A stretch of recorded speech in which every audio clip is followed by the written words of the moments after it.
Welcome to the Fear and Greed Afternoon Market Report for Wednesday, the 31st of March 2021, where in just a few minutes I tell you everything you need to know about what's happened in financial markets and the world of economics today. I'm Sean Aylmer.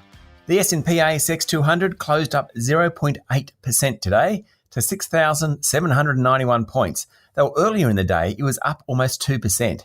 Trading in the final session of the quarter was led by rises in industrial stocks, though all 11 sectors of the market ended the day higher.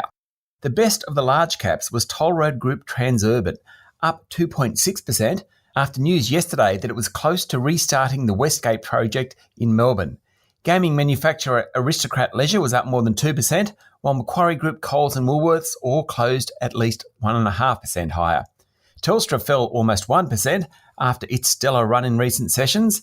Newcrest Mining dropped by the same amount as the price of gold fell, and Woodside Petroleum was down 0.3%.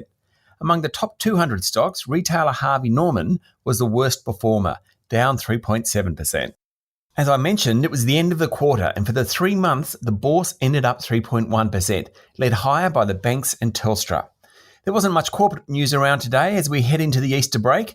Suncorp said that the floods in New South Wales, South East Queensland and Victoria would cost the group up to $250 million. That was in line with expectations, and its share price closed 1.5% higher. Regional airline Rex flew its inaugural Adelaide to Melbourne flight and said routes from Adelaide to Sydney, Brisbane and Perth were all under consideration.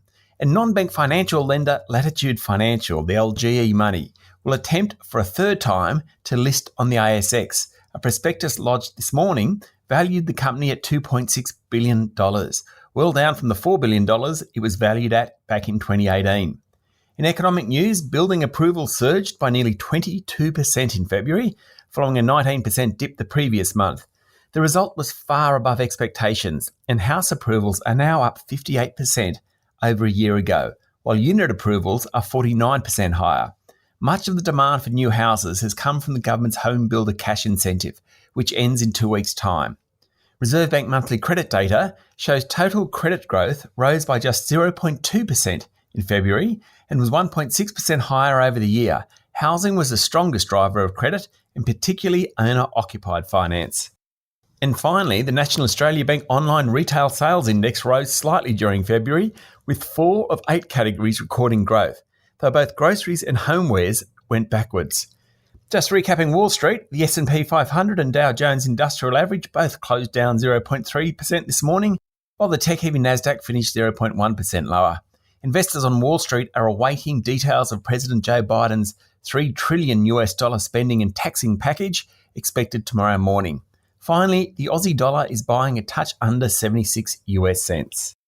That's it for the afternoon market report for Wednesday, the 31st of March 2021. Join me tomorrow morning for the regular edition of the Fear and Greed Business Headlines. I'm Sean Aylmer. Enjoy your evening.